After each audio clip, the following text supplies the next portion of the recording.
Buenos días a todos. Hoy viernes 3 de septiembre vamos a seguir la lectura de Cómo suprimir las preocupaciones y disfrutar de la vida de Dale Carnegie, de este gran maestro. Y vamos a seguir desde el capítulo número 9 de la tercera parte. Cooperemos con lo inevitable. Yo soy Gino Carpentieri y estamos transmitiendo desde la plataforma de TGU, de Toga United. Así que vamos a empezar la lectura. Un día, cuando era un chiquillo, estaba jugando con algunos de mis amigos en el desván de una vieja casa de troncos abandonada en la zona noroeste de Missouri.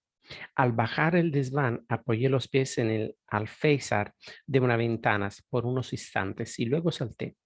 Llevaba un anillo en el índice de la mano izquierda y al saltar se enganchó en un clavo y me arrancó el dedo. Grité. Estaba aterrado. Estaba seguro de que me iba a morir. Pero cuando la mano se curó, nunca volví a preocuparme por el dedo ni un segundo. ¿De qué me habría servido? Acepté lo inevitable. Ahora, a menudo, paso más de un mes sin acordarme de que solo tengo 4 dedos en la mano izquierda. Hace unos cuantos años conocí a un hombre encargado del montacargas de uno de los edificios de oficinas en el centro de Nueva York. Observé que le faltaba la mano izquierda, hasta la muñeca. Le pregunté si la pérdida de la mano lo preocupaba y me contestó, oh no, casi nunca me acuerdo de ello. No estoy casado y la única vez que pienso en ello es cuando intento enhebrar una aguja. Es asombroso lo rápidamente que aceptamos casi cualquier situación si nos vemos obligados a hacerlo. Nos adaptamos a ella y olvidamos el problema. Pienso muchas veces en la inscripción que hay en las ruinas de una catedral del siglo XV en Ámsterdam, Holanda. La inscripción en flamenco dice, es así, no puede ser de otra manera. Según usted y yo recorramos las décadas del tiempo, nos encontraremos con muchas situaciones desagradables que son así. No pueden ser de otra manera. Podemos escoger, podemos aceptarlas como inevitables y adaptarnos a ellas, o podemos arruinar nuestra vida, revelándonos y tal vez acabar con una depresión nerviosa. Y aquí un sabio consejo de uno de mis filósofos favoritos, William James. Dice, acepta las cosas como son. Aceptar lo que ha sucedido es el primer paso para superar las consecuencias de cualquier desgracia. Elizabeth Conley de Portland, Oregon, aprendió eso de un modo muy duro. Y aquí la carta que me escribió. El mismo día que Estados Unidos estaba celebrando la victoria de nuestras Fuerzas Armadas en el norte de África, recibí un telegrama del Ministerio de la Guerra. Mi sobrino, la persona que más quería, había desaparecido en acción. Poco tiempo después llegó otro telegrama anunciándome que había muerto. Quedé abrumada por la pena. Hasta entonces había pensado que la vida había sido muy buena conmigo. Tenía un trabajo que me encantaba, había ayudado a criar a mi sobrino. Representaba todo lo que era bueno y noble en la juventud. Sentía que todo lo que había sembrado me era devuelto multiplicado. Y entonces llegó el telegrama. Todo mi mundo se derrumbó. Sentí que ya no tenía nada por lo que vivir. Descuidé mi trabajo y a mis amigos. Lo abandoné todo. Me sentía amargada y resentida. ¿Por qué tuvo que ser mi querido sobrino el elegido? ¿Por qué ese buen muchacho con toda la vida por delante? ¿Por qué tuvo que morir en la guerra? No podía aceptarlo. Mi pesar era tan enorme que decidí abandonar el trabajo, marcharme y esconderme tras mis lágrimas y mi amargura. Estaba vaciando mi escritorio, preparándome para parcharme, cuando tropecé con una carta que había olvidado. Una carta de ese sobrino que ahora estaba muerto. Una carta que me había escrito a raíz de la muerte de mi madre, hace unos cuantos años. Desde luego, todos la echaremos de menos, decía la carta, y especialmente tú. Pero sé que saldrás adelante. Tu propia filosofía personal te obligará a ello. Nunca olvidaré las hermosas verdades que tú me enseñaste. Esté donde esté y por lejos que nos encontremos uno de otro, siempre recordaré que me enseñaste a sonreír y a aceptar lo que venga, como un hombre. Leí la carta una y otra vez. Me parecía que mi sobrino estaba a mi lado, hablándome. Parecía estarme diciendo, ¿por qué no hace lo que me enseñaste a hacer? Sigue adelante, pase lo que pase. Oculta tu dolor detrás de una sonrisa y sigues adelante. Así pues volví al trabajo. Dejé de sentirme amargada y resentida. Constantemente me repetía, está hecho, no puedo cambiarlo, pero puedo y debo seguir adelante como él hubiera querido. Me dediqué en cuerpo y alma al trabajo. Escribí cartas a los soldados, a los hijos de otros. Me apunté a un curso nocturno para adultos, en busca de nuevos intereses y nuevos amigos. Apenas puedo creer el cambio que se ha operado en mí. He dejado de lamentarme por un pasado que ya no volverá. Ahora vivo cada día con alegría, como mi sobrino hubiera querido que hiciera. He hecho las paces con la vida y aceptado mi destino. Ahora vivo la vida más plena y completa que nunca había conocido. Elizabeth Conley aprendió lo que todos nosotros aprenderemos tarde o temprano. Eso es, que debemos aceptar y cooperar con lo inevitable. Es así, no puede ser de otra manera. No es una lección que se aprenda fácilmente. Hasta los reyes en sus tronos tienen que recordársela a sí mismos. Jorge V tenía estas palabras enmarcadas colgando de la pared de su biblioteca en Buckingham Palace. Enseñadme a no pedir la luna ni llorar por la leche derramada. Evidentemente no son solo las circunstancias las que nos hacen felices o desgraciados, es la forma en que reaccionamos ante ellas lo que decide nuestro sentimiento. Jesús dijo que el reino de los cielos está en nuestro interior y ahí es también donde está el reino del infierno. Todos podemos soportar el desastre y la tragedia y triunfar sobre ellos si tenemos que hacerlo.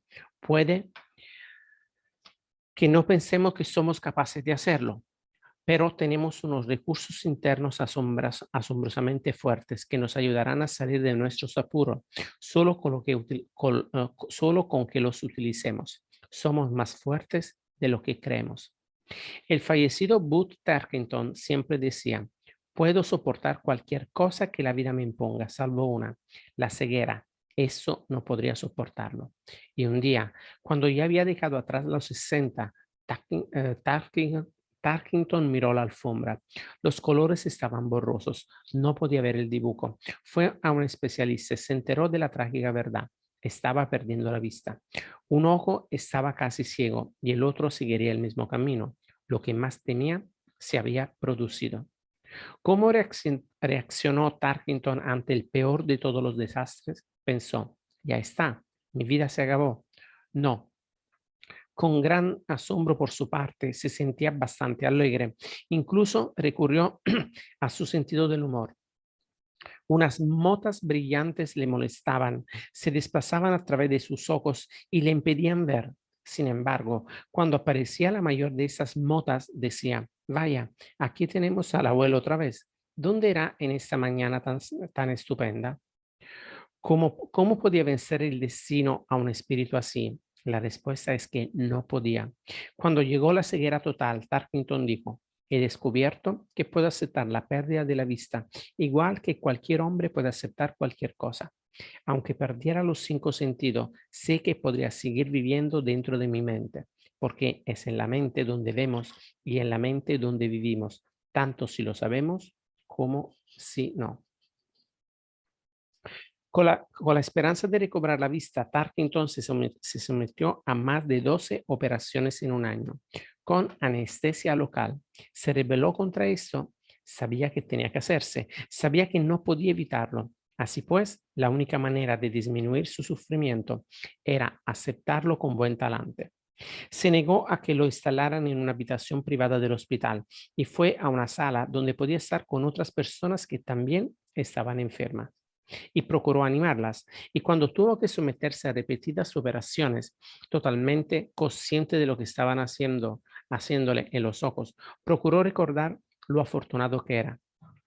Qué maravilla, decía, qué maravilla que la ciencia tenga ahora la capacidad de operar en algo tan delicado como el ojo humano.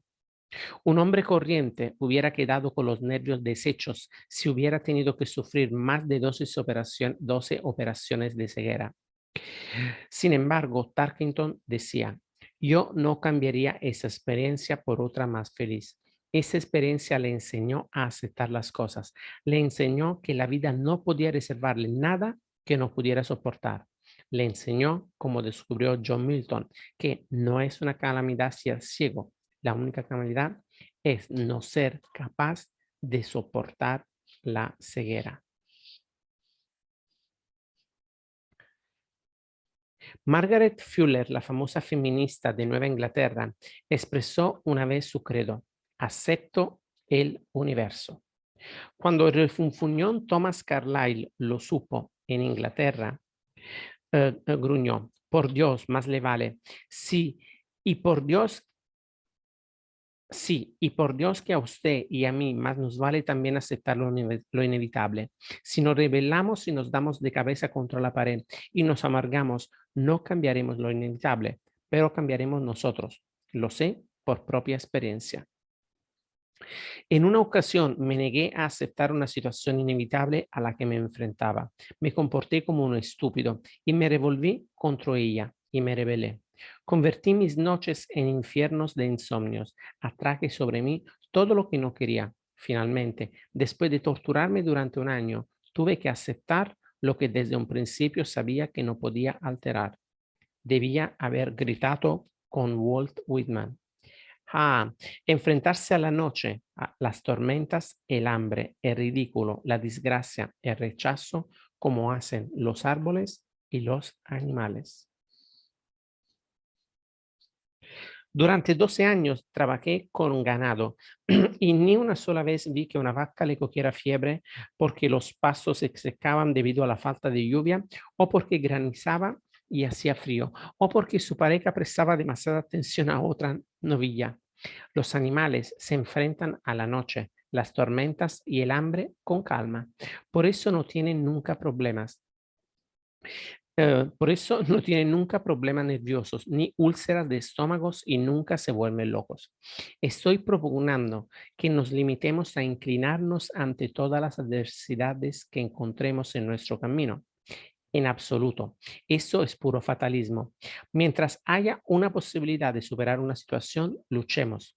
Pero cuando el sentido común nos dice que estamos ante algo que es así, que no puede ser de otra manera, entonces, en aras de nuestra cordura, no miremos hacia el pasado y el futuro y suspiremos por lo que no existe. El fallecido decano Oaks de la Universidad de Columbia me contó que había adoptado unos versos infantiles como lema: para cada enfermedad bajo el sol hay un remedio o no hay ninguno. Si hay uno, procura encontrarlo. Si no hay ninguno, olvídalo. Mientras escribía este libro, entrevisté a una serie de importantes ejecutivos de Estados Unidos y quedé impresionado por el modo en que cooperaban con lo inevitable y vivían una vida singularmente libre de preocupaciones. Si no lo hubieran hecho, hubieran caído víctimas de la tensión. Y aquí algunos ejemplos de lo que quiero decir. J.C. Penney, fundador de la cadena nacional de almacenes Penney, me dijo: no me preocuparía si perdiera hasta el último dólar, porque no veo que se puede ganar preocupándose. Hago mi trabajo lo mejor que puedo y dejo el resultado en manos de los dioses. Muy, muy bonito esto. Harry Ford me dijo algo muy parecido. Cuando no puedo arreglar las cosas, dejo que se arreglen solas. Cuando le pregunté a K.T. Keller, entonces presidente de la Chrysler Corporation, cómo se libraba de las preocupaciones, me contestó: cuando me enfrento a una situación difícil, si puedo hacer algo al respecto, lo hago. Si no puedo, la olvido. No me preocupa, no me preocupo nunca del futuro porque sé que ningún ser humano puede saber lo que va a suceder en el futuro. Hay demasiadas fuerzas que afectarán ese futuro. Nadie puede decirme qué impulsa esas fuerzas ni comprenderlas. Así que, ¿por qué preocuparse por ellas? Keller se sentiría violento si le dijeran que es un filósofo. Es solo un buen hombre de negocio y sin embargo sostiene la misma filosofía que Epicteto enseñaba en Roma hace 19 siglos. Solo hay un camino hacia la felicidad. Instruía Epicteto a los romanos y es dejar de preocuparse por cosas que están más allá del poder de nuestra voluntad.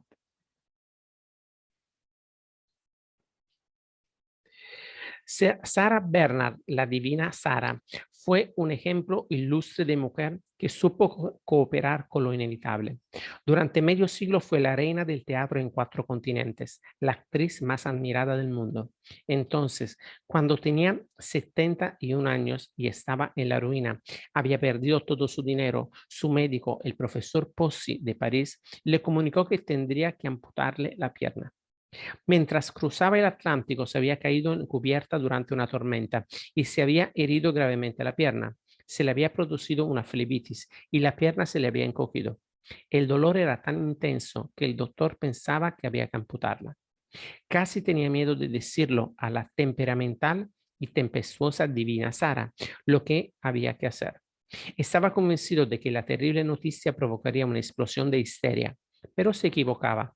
Sara lo miró un momento y luego dijo sosegadamente, si ha de ser, ha de ser. Era el destino. Cuando la llevaban en camilla al quirófano, su hijo estaba allí llorando. Ella le hizo un gesto alegre con la mano y le dijo animadamente, no te marches, enseguida vuelvo. Por el camino, declamó una escena de sus obras. Alguien le preguntó si lo hacía para darse ánimo y ella contestó, no, para dar ánimos a los doctores y las enfermeras. Será un duro esfuerzo para ellos. Recobrada de la operación, Sarah Bernard continuó recorriendo el mundo y encantando al público durante 7 años más. En un artículo de la selección de Rosser Digest, Elsie McCormick decía, cuando dejamos de luchar contra lo inevitable, liberamos una energía que nos permite crear una vida más rica. Ningún ser vivo tiene la suficiente pasión y vigor para luchar contra lo inevitable y que al mismo tiempo le quede lo suficiente para crear una vida nueva. Hay que escoger una cosa o la otra. Podemos inclinarnos ante las inevitables borrascas de la vida o resistirnos a ellas y rompernos.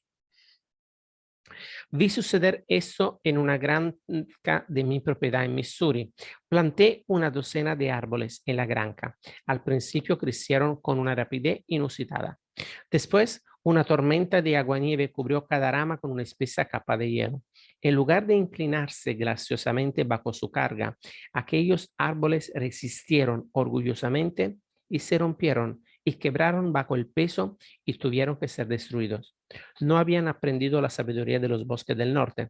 He viajado miles de kilómetros por los bosques de conífera de Canadá y nunca he visto un solo pino o abeto roto por el hielo. Esos bosques saben cómo doblegarse, cómo inclinar sus ramas, cómo cooperar con lo inevitable.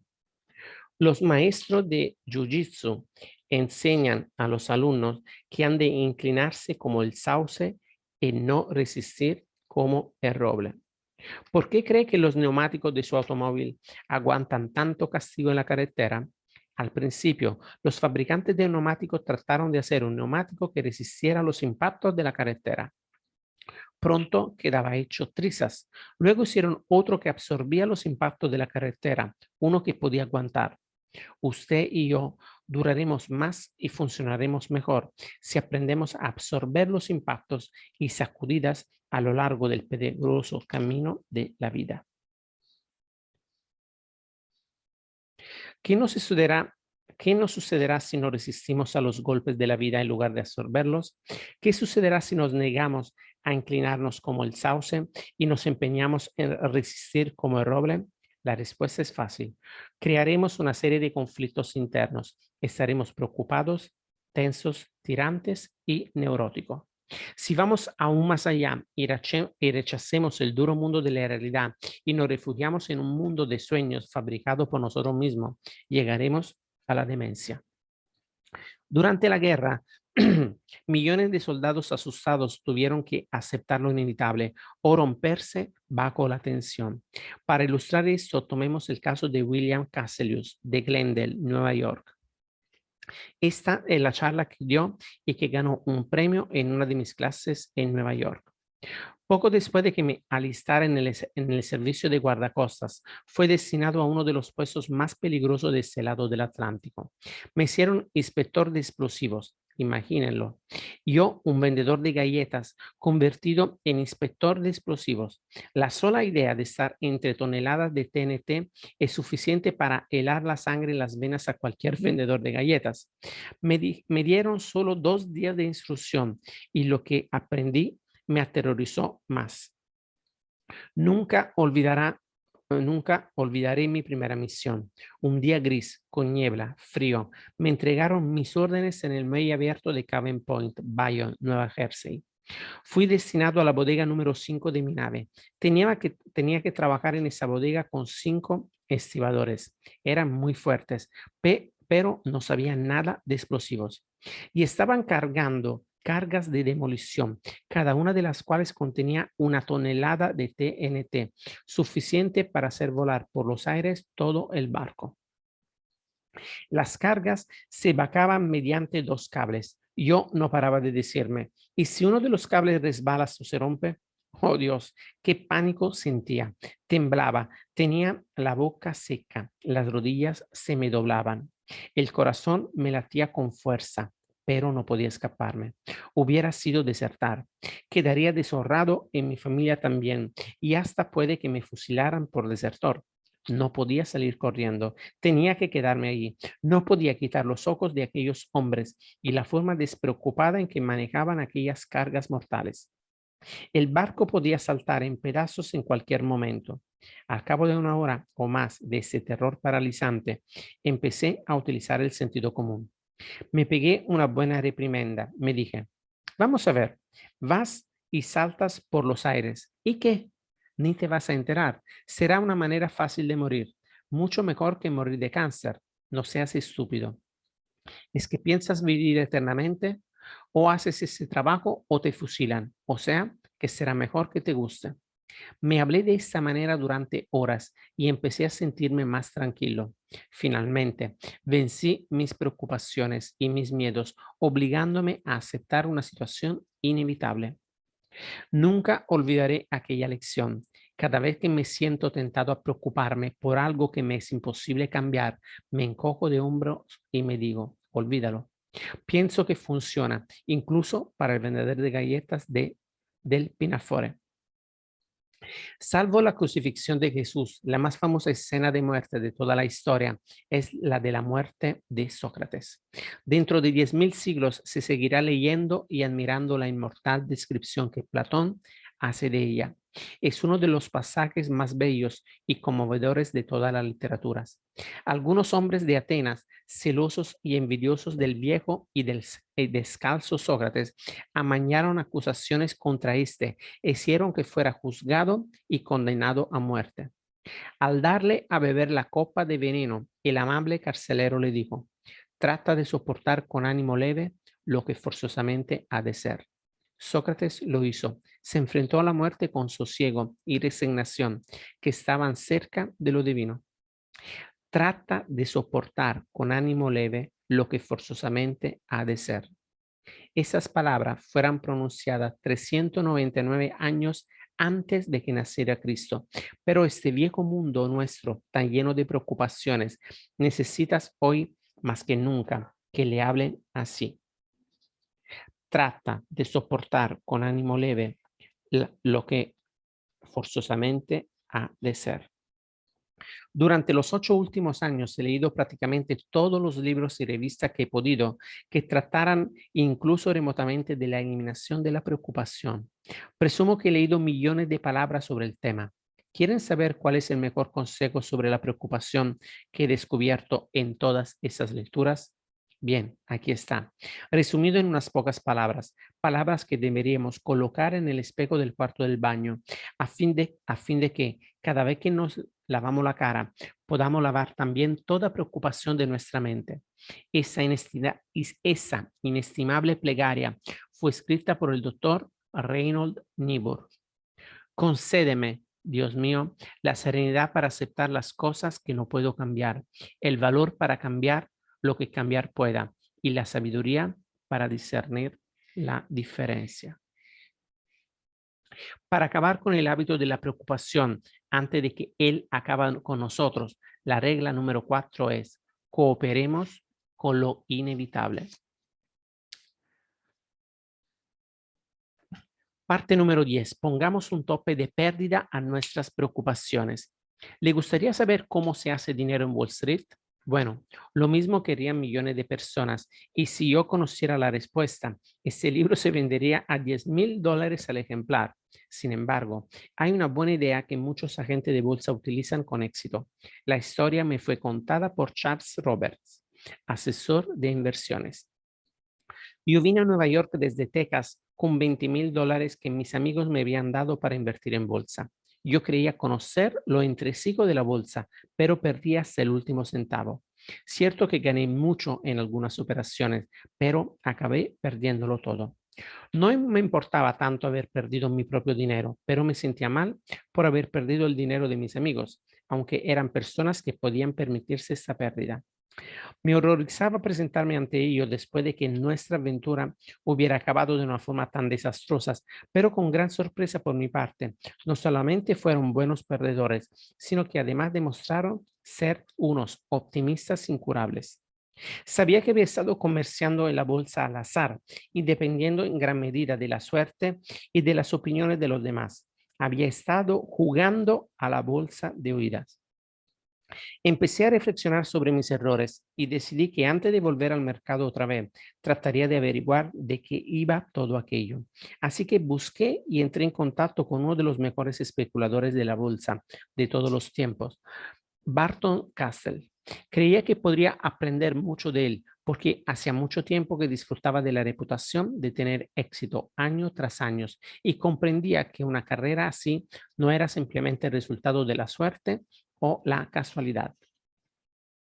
Me hizo unas cuantas preguntas sobre cómo había operado antes y luego me explicó el que, en mi opinión, es el más importante de los principios de las operaciones de bolsa.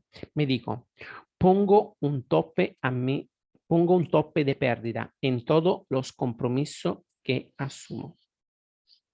Si compro más acciones, digamos a $50 a la acción, inmediatamente pongo un tope de pérdida a 45. Eso significa que si el valor bajara 5 puntos de su valor de compra, lo venderían automáticamente, limitando así la pérdida a 5 puntos. Si para empezar sus compromisos están hechos de forma inteligente, continuó el viejo maestro, sus beneficios pueden ser, por término medio, de 10, 25 o hasta 50 puntos. En consecuencia, si limita sus pérdidas a 5 puntos, puede equivocarse la mitad de veces y seguir ganando mucho dinero. Adopté ese principio, adopté ese principio inmediatamente y lo he aplicado siempre desde entonces. Nos ha ahorrado muchos miles de dólares a mis clientes y a mí. Al cabo de un tiempo advertí que este principio del tope de pérdida podía utilizarse fuera del mercado bursátil. Empecé a poner tope de pérdida a preocupaciones distintas a las financieras. Puse un tope de pérdida a cualquier tipo de molestia o resentimiento que se me presentara y ha funcionado de maravilla. Por ejemplo, tengo un amigo con el que almuerzo a menudo y que es muy poco puntual. Anteriormente me tenía esperando nervioso durante la mitad de mi hora de almorzar antes de aparecer. Finalmente le hablé del tope de pérdida a mis preocupaciones. Le dije: Bill, mi tope de pérdida para esperarte es exactamente 10 minutos. Si llegas más de 10 minutos tarde, nuestra cita para almorzar se habrá ido a paseo y yo también me habré ido. Dios santos, ¿cómo desearía haber tenido la sensatez hace años de poner un tope de pérdida a mi impaciencia, mi humor, mi deseo de justificarme, mis remordimientos, todas mis tensiones mentales y emocionales? ¿Por qué no tendría el sentido común de evaluar cada situación que amenazaba destruir mi paz mental y decirme: mira, Del Carnegie, esa situación vale solo hasta aquí de preocupación y solo hasta aquí? ¿Por qué no lo haría? No obstante, debo anotar en mi haber el sentido común que tuve por lo menos en una ocasión, y fue en una ocasión grave. Además, una crisis en mi vida, una crisis en la que veía cómo se desvanecían en el aire mis sueños y mis planes para el futuro y el trabajo de muchos años. Sucedió de esta manera. Cuando tenía 30 años, decidí dedicarme a escribir novelas. Iba a ser un segundo Frank Norris o Jack London o Thomas Hardy. Estaba tan entusiasmado que pasé 2 años en Europa, donde podía vivir a poco coste durante el desenfrenado periodo de impresión de moneda que siguió a la Primera Guerra Mundial. Pasé 2 años allí escribiendo mi obra magna. La titulé La Ventisca. El título no podía ser más adecuado porque la acogida que recibió de los editoriales fue tan fría como cualquier ventisca que haya azotado las llanuras de Dakota. Cuando mi agente literario me dijo que no valía nada, que no tenía dotes ni talento para escribir novelas, mi corazón casi dejó de latir. Abandoné su despacho tambaleándome. No me hubiera sentido más aturdido si me hubieran dado un mazazo en la cabeza. Estaba entontecido. Comprendí que mi vida se hallaba en una encrucijada y que debía tomar una decisión dramática. ¿Qué debía hacer? ¿Qué dirección debía tomar? Pasaron semanas antes de que saliera de ese aturdimiento. Por aquel entonces no había oído nunca la frase pon un tope de pérdida a tu preocupación. Pero ahora, al recordar el pasado, veo que eso fue lo que hice. Liquidé por lo que valían un noble experimento, los 2 años de sudores gastados en escribir la novela y seguí adelante. Volví a mi trabajo de organizar e impartir clases para adultos y escribir biografías en mi tiempo libre, biografías y libros como este. Estoy contento de haber tomado esta decisión, contento eh, estoy contento de haber tomado la decisión, contento. Cada vez que pienso en el asunto, me dan ganas de ponerme a bailar en la calle de pura alegría.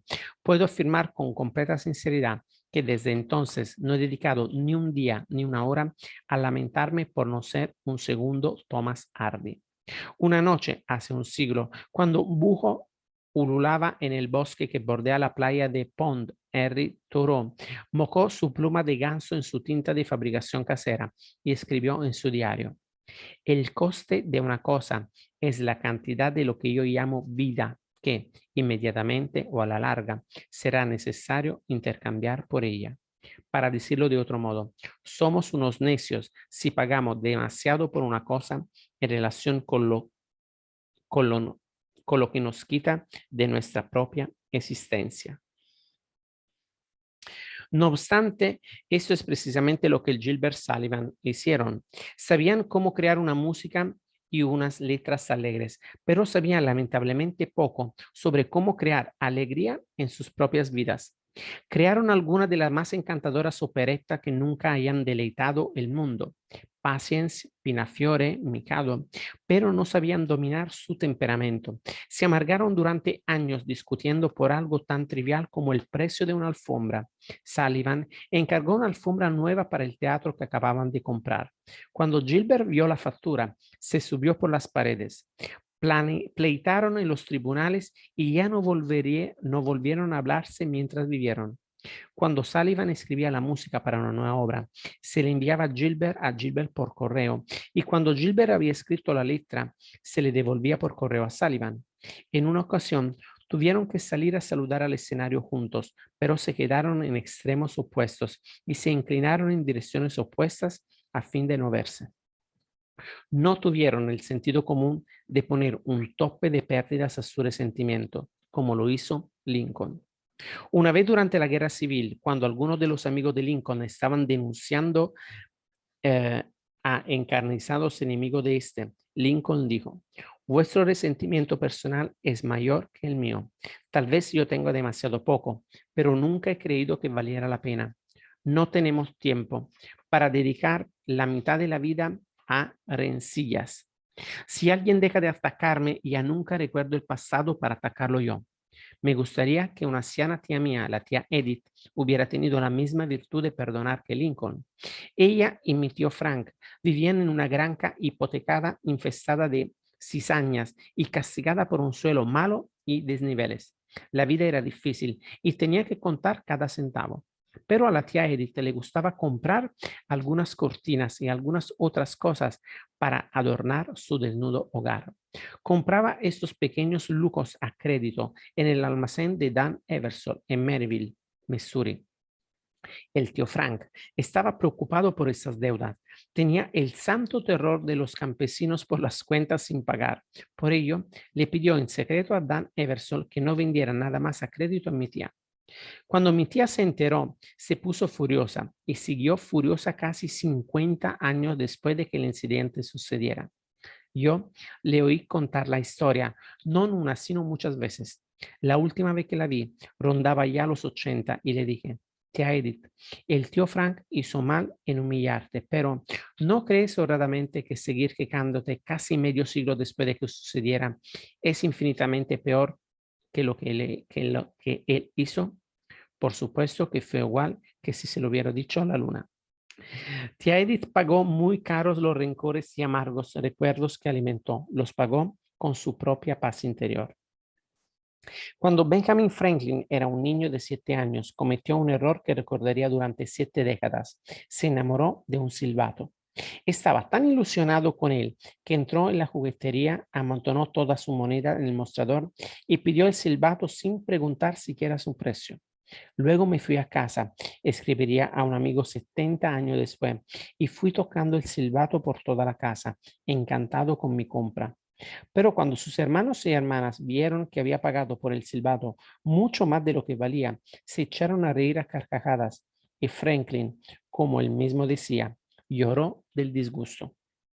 Años después, cuando Franklin era una figura mundialmente famosa y embajador en Francia, recordaba todavía el hecho de que haber pagado demasiado por el silbato le había causado más pena que el silbato placer. Pero la lección que eso enseñó a Franklin resultó barata a la postre. Cuando crecí, dijo, y salí al mundo y observé lo que los hombres hacían, pensé que había muchos que pagaban demasiado por el silbato. En pocas palabras, opino que gran parte de las miserias de la humanidad son provocadas por los errores de cálculo que se hacen sobre el valor de las cosas y por pagar demasiado por un silbato. Gilbert y Sullivan pagaron demasiado por su silbato y también tía Edith y Dale Carnegie en muchas ocasiones. Y también lo hizo el inmortal León Tolstoy, autor de 2 de las mejores novelas de la literatura universal, Guerra y Paz y Ana Karenina. Según la enciclopedia británica, León Tolstoy fue durante los 20 últimos años de su vida probablemente el hombre más venerado del mundo. En ese tiempo, de 1890 a 1910, una corriente ininterrumpida de admiradores peregrinó hasta la casa del escritor solo para ver su cara, por oír su voz o incluso por tocar el borde de su vestido. Cada palabra que pronunciaba Tolstoy era recogida en cuadernos de nota, como si se tratara de una revelación divina. Pero en lo que respecta a vivir a la vida corriente, bueno, Tolstoy tenía aún menos juicio a los 70 años que Franklin a los 7. No tenía el menor juicio. Y aquí lo que quiero decir, Tolstoy se casó con una joven a la que quería mucho. En realidad, eran tan felices que se arrodillaban para pedir a Dios que les permitiera continuar viviendo en aquel divino éxtasis. Pero la joven que se casó con Tolstoy era celosa por naturaleza. Solía disfrazarse de campesina para espiar los movimientos de su marido, incluso en el bosque. Tenían unas peleas espantosas. Ella se volvió tan celosa, incluso de sus propios hijos, que cogió una escopeta y agujereó la fotografía de su hija de un tiro. Incluso llegó a revolcarse por el suelo con una botella de opio en los labios, amenazando con suicidarse mientras los niños se acurrucaban en un rincón gritando aterrorizados. ¿Y qué hacía Tolstoy? Bueno, yo no lo culpo por destrozar los muebles. La provocación era más que suficiente, pero hizo algo peor que eso. Llevaba un diario privado. Sí, un diario en el que culpaba de todo a su mujer. Ese era su silbato. Quería asegurarse de que las generaciones venideras lo absolvieran y a él y echara la culpa a su mujer. ¿Y qué hizo ella en respuesta a esto? Desde luego, arrancó páginas del diario y las quemó, claro, pero además empezó su propio diario en el cual Tolstói aparecía como el villano del drama. Incluso escribió una novela titulada ¿De quién es la culpa?, en la que describía a su marido como a un demonio doméstico y a ella como a una mártir. ¿Y para qué todo esto? ¿Por qué estas dos personas convirtieron su hogar en lo que el propio Tolstoy denominó un manicomio? Evidentemente, había diversas razones. Una de ellas era su ardiente deseo de impresionarnos. Si nosotros somos la posteridad cuya opinión tanto les preocupaba, ¿acaso a nosotros nos importa un pepino quién de ellos tenía la culpa? No, estamos demasiado ocupados con nuestros propios problemas para desperdiciar un minuto pensando en los de Tolstoy. ¿Qué precio pagaron estos dos desdichados por su silbato? 50 años de vivir en un verdadero infierno, solo porque ninguno de los dos tuvo el buen juicio de decir basta, porque ambos carecían del suficiente sentido de los valores para decir, pongamos un tope de pérdidas a esa situación ahora mismo. Estamos malgastando nuestra vida. Digamos basta en este momento. Sí, creo sinceramente que ese es uno de los mayores secretos para conseguir la verdadera paz mental, un sentido de los valores. Y creo que podríamos aniquilar el 50% de todas nuestras preocupaciones de forma inmediata si estableciéramos una especie de patrón oro privado, un patrón oro de lo que vale cada cosa para nosotros en términos de nuestra vida. Así pues, para acabar con el hábito de la preocupación antes de que él acabe con nosotros, y aquí la regla número 5. Siempre que nos sintamos tentados a dar buen dinero por malo en términos de la vida humana, detengamos y hagámonos estas 3 preguntas. Primera, ¿cuánto me importa de verdad esta cosa de la que me estoy preocupando? ¿En qué punto debo fijar un tope de pérdida para esa preocupación y olvidarme de ella? Tercero, ¿cuánto exactamente estoy dispuesto a pagar por este silbato? ¿He pagado ya más de lo que vale? Muy bien, amigos. Hemos leído también la parte número 10. Nos hemos extendido un poquito esta mañana, pero quería completarla. Así que nada, les deseo un fin de semana increíble, un fin de semana para relajarse y volveremos el lunes para la última parte de este capítulo 3. Así que gracias por haberme acompañado y nos vemos el lunes. Buen fin de semana a todos. Chao, chao.